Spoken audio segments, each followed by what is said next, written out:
ಓಂ ಗುರುಭ್ಯೋ ನಮಃ. ಅರ್ಕಮಹಾಗಣಾಧಿಪತಿಯೇ ನಮಃ. ಆತ್ಮಗುರುವೇ ನಮಃ. ಭದ್ರಕಾಳಿಯೈ ನಮೋ ನಿತ್ಯಂ. ಸರಸ್ವತಿಯೈ ನಮೋ ನಮಃ. ವೇದವೇದಾಂಗ ವೇದಾಂತ ವಿದ್ಯಾಸ್ಥಾನ ಪ್ರಯೋಚ. ಎಲ್ಲ ಜ್ಯೋತಿಷ್ಯ ಅಭಿಮಾನಿಗಳಿಗೆ ಈ ದಿನದ ಪ್ರಣಾಮಗಳು. ಈ ದಿನ ನಾವು ಕನ್ಯಾ ರಾಶಿಯವರ ದಿನ ಭವಿಷ್ಯವನ್ನು ನೋಡೋಣ. 12/6/2026 ಶುಕ್ರವಾರ, ದ್ವಾದಶಿ ತಿಥಿ, ಭರಣಿ ನಕ್ಷತ್ರ, ಅತಿಗಂಡ ಯೋಗಗಳ ಸಂಯೋಜನೆ ಹೊಂದಿರೋದರಿಂದ ಕನ್ಯಾ ರಾಶಿಯವರಿಗೆ ಈ ದಿನದಲ್ಲಿ ದ್ವಾದಶಿ ತಿಥಿಯ ಶುಭ ಶಕ್ತಿ, ಭರಣಿ ನಕ್ಷತ್ರದ ಚಟುವಟಿಕೆ ಮತ್ತು ನಿರ್ಧಾರ ತೆಗೆದುಕೊಳ್ಳುವಂಥ ಶಕ್ತಿ, ಅತಿಗಂಡ ಯೋಗದ ಎಚ್ಚರಿಕೆಯ ಪ್ರಭಾವ ನಿಮ್ಮ ಉದ್ಯೋಗದಲ್ಲಿ, ವ್ಯವಹಾರದಲ್ಲಿ, ಹಣಕಾಸಿನ ವಿಚಾರದಲ್ಲಿ, ಅಧ್ಯಯನದಲ್ಲಿ, ಆರೋಗ್ಯ ಮತ್ತು ಕುಟುಂಬ ಜೀವನದ ಮೇಲೆ ಯಾವ ರೀತಿ ಪರಿಣಾಮವನ್ನು ಬೀರ್ತದೆ, ಯಾವ ಕೆಲಸದಲ್ಲಿ ಯಶಸ್ಸು ಸಾಧ್ಯ, ಯಾವ ವಿಚಾರದಲ್ಲಿ ಜಾಗ್ರತೆಯಿಂದ ಇರಬೇಕು, ಎಲ್ಲವನ್ನು ಸಂಪೂರ್ಣವಾಗಿ ತಿಳಿದುಕೊಳ್ಳೋಣ ಬನ್ನಿ. ಈ ದಿನದ ಗ್ರಹದ ಶಕ್ತಿಯನ್ನು ನೋಡೋದಾದರೆ ಕನ್ಯಾ ರಾಶಿ ಅಧಿಪತಿ ಬುಧ, ಶುಕ್ರವಾರದ ಅಧಿಪತಿ ಶುಕ್ರ ಸಂಯೋಗಗೊಂಡಿರೋದ್ರಿಂದ ಶುಕ್ರನ ಸಮತೋಲನ ಮತ್ತು ಬುಧನ ಬುದ್ಧಿಶಕ್ತಿ ಸೇರಿ ಉತ್ತಮ ಯೋಜನೆ ಮತ್ತು ಮಾತಿನ ಜಾಣ್ಮೆಯನ್ನು ನೀಡುತ್ತವೆ ಅನ್ನುವಂಥದ್ದನ್ನು ತಿಳ್ಕೊಂಡಿರಿ. ಯೋಜಿತ ಕೆಲಸದಲ್ಲಿ ಯಶಸ್ವಿಯಾಗಬಹುದು. ದಾಖಲೆ ಮತ್ತು ಅನಾಲಿಸಿಸ್ ಕೆಲಸದಲ್ಲಿ ಉತ್ತಮ ಫಲವನ್ನು ಪಡ್ಕೊಳ್ತೀರಾ. ಟೀಚಿಂಗ್ ಮತ್ತು ಕನ್ಸಲ್ಟೇಷನ್ ಕ್ಷೇತ್ರಗಳಲ್ಲಿ ಲಾಭ ಉಂಟಾಗ್ತದೆ. ಆದರೆ ಹೆಚ್ಚು ಓವರ್ ಥಿಂಕಿಂಗ್ ಮಾಡಿದ್ರೆ ಒತ್ತಡ ಅನ್ನುವಂಥದ್ದು ಬರ್ತದೆ. ಅತಿಗಂಡ ಯೋಗದಿಂದ ಸಣ್ಣ ಅಡಚಣೆಗಳು ಬರೋ ಸಾಧ್ಯತೆಗಳಿರ್ತದೆ. ತಾಳ್ಮೆಯಿಂದ ಪರಿಶೀಲನೆ ಮಾಡೋದರಿಂದ ಯಶಸ್ಸಿನ ಹತ್ತಿರ ತಲುಪಬಹುದು ಅನ್ನುವಂಥದ್ದನ್ನು ತಿಳ್ಕೊಂಡ್ರೆ.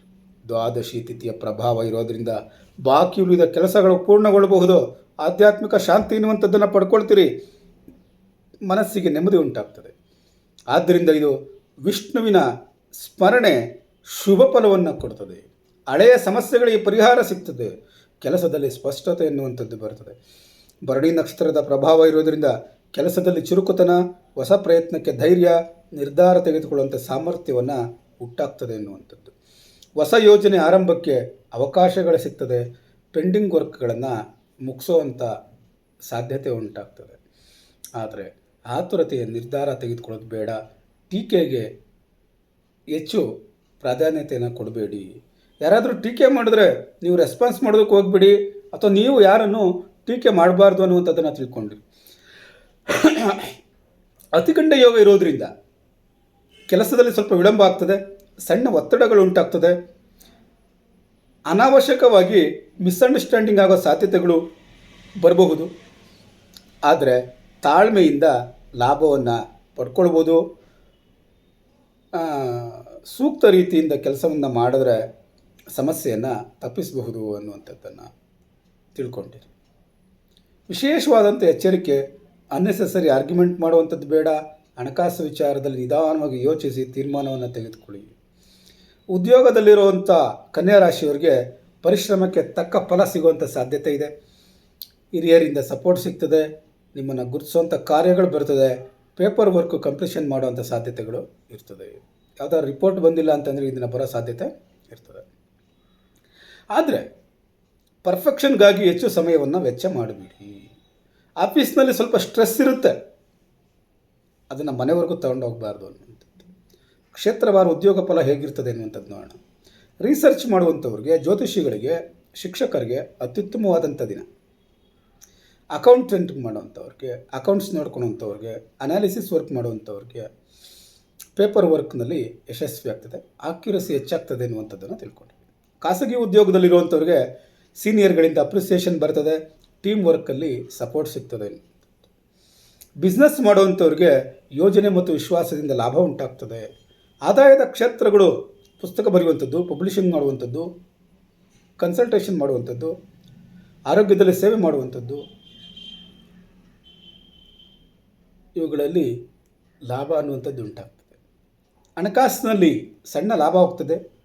ಉಳಿತಾಯ ಮಾಡೋದಕ್ಕೆ ಯೋಚನೆಗಳು ಬರ್ತದೆ. ಆದರೆ ಅನ್ನೆಸೆಸರಿಯಾಗಿ ವೆಚ್ಚ ಮಾಡುವಂಥದ್ದು ಬೇಡ. ರಿಸ್ಕ್ ಇರುವಂಥ ಜಾಗದಲ್ಲಿ ಇನ್ವೆಸ್ಟ್ಮೆಂಟ್ ಮಾಡುವಂಥದ್ದು ಬೇಡ. ಕುಟುಂಬದಲ್ಲಿ ಸಹಕಾರ ಅನ್ನುವಂಥದ್ದು ದೊರೆಯುತ್ತದೆ. ದಂಪತಿಗಳಲ್ಲಿ ಹೊಂದಾಣಿಕೆ ಅನ್ನುವಂಥದ್ದು ಇರ್ತದೆ.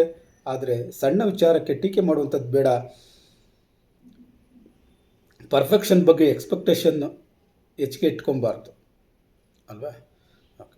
ಆರೋಗ್ಯವನ್ನು ಗಮನಿಸಬೇಕಾಗಿರೋದು ಜೀರ್ಣಕ್ರಿಯೆ ಸಮಸ್ಯೆ, ಗ್ಯಾಸ್ಟ್ರಿಕ್ ಸಮಸ್ಯೆ, ನರಗಳಲ್ಲಿ ಬಾಧೆ. ಆದ್ದರಿಂದ ಏನು ಮಾಡಬೇಕು, ಸಮಯಕ್ಕೆ ಸರಿಯಾಗಿ ಆಹಾರವನ್ನು ಸೇವಿಸಬೇಕು. ಈ ದಿನ ನಾವು ಎಚ್ಚರಿಕೆ ವಹಿಸಬೇಕಾದಂಥ ವಿಚಾರಗಳು ಏನು?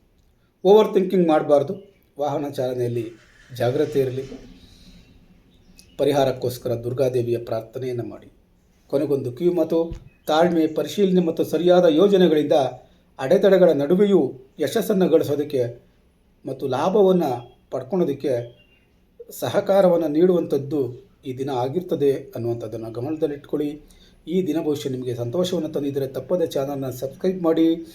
ನಾಳೆಯ ದಿನ ಭವಿಷ್ಯದೊಂದಿಗೆ ಮತ್ತೆ ಭೇಟಿಯಾಗೋಣ. ಧನ್ಯವಾದಗಳು.